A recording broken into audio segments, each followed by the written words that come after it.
Masking is a social coping technique that is often used by people with mild to moderate autism in an effort to better blend in. As a child, I subconsciously began learning how to mask to avoid giving bullies another reason to come after me. As the only Asian kid at what was otherwise a mostly white school, I was already noticeably different.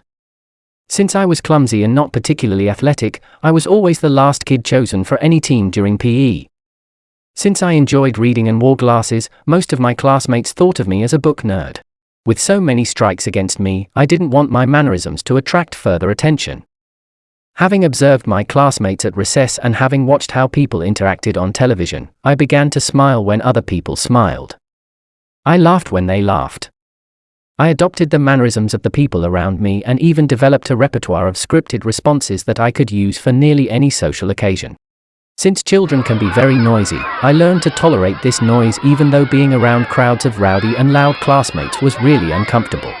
Since nobody else at school flapped their hands, spun in circles, or violently shook their head, I suppressed the temptation to do this and began to substitute less obvious self-stimming mannerisms such as tapping a foot or shoving a hand deep inside a pocket so that nobody could see me wagging my fingers. Self-stimming behavior is an autistic person's way of calming oneself. The feeling we get from self-stimming is roughly similar to the way that other people feel when they're hugged. Although I would have liked nothing more than to have found a quiet corner of the playground so I could read a book during recess, in an effort to fit in I forced myself to join my classmates in playing games. By doing this I learned how to take turns, how to follow the rules of a game, and how to work as part of a team. As I grew older, my ability to pass as normal grew better with experience. I developed the ability to firmly shake hands while looking a stranger in the eye while introductions were being made. I learned to suppress my personal interests since nobody seemed interested in hearing esoteric information about Napoleonic French infantry, such as the fact that a soldier's daily ration consisted of 1.5 pounds of bread, a half pound of meat, an ounce of rice or 2 ounces of dried beans, peas, or lentils. As part of their daily ration, French soldiers also received a quart of wine, a half cup of brandy, and a quarter cup of vinegar. Just as I had once adopted the mannerisms of my classmates, the advent of cable TV gave me access to the Food Network. In the fullness of time after I became a culinary arts instructor, I adopted the mannerisms, though not the potty mouth, of Gordon Ramsay. If you were to ask my students as to what they think of me, I would think that most of them would describe me as being firm but fair. In addition to my gruff mannerisms, I also use clothing as a type of physical mask. By dressing as a chef with a white toque and jacket along with black trousers and shoes, I have a constant physical reminder that I'm a chef to reinforce the persona that I display to the world. Masking takes a lot of effort and energy. At the end of each workday, I am always tired and feel emotionally drained. After work, I want nothing more than to go home so that I will have the time and space to rest and recharge.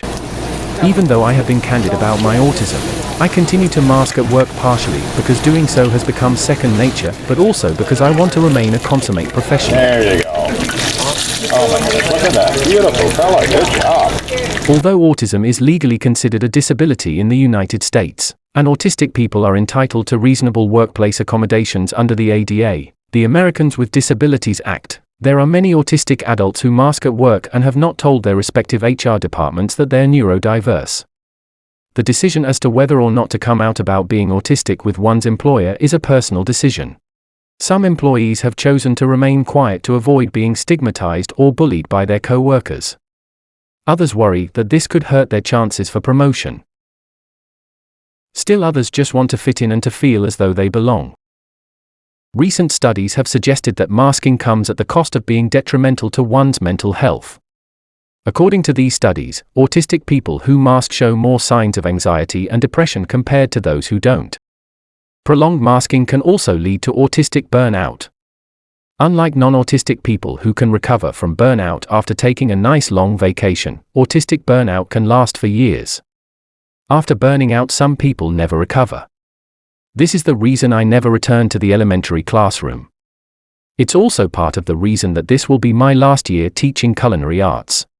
After 15 years in culinary arts and 32 years in education, I've reached a point that I just don't want to teach anymore. I am now studying data analytics.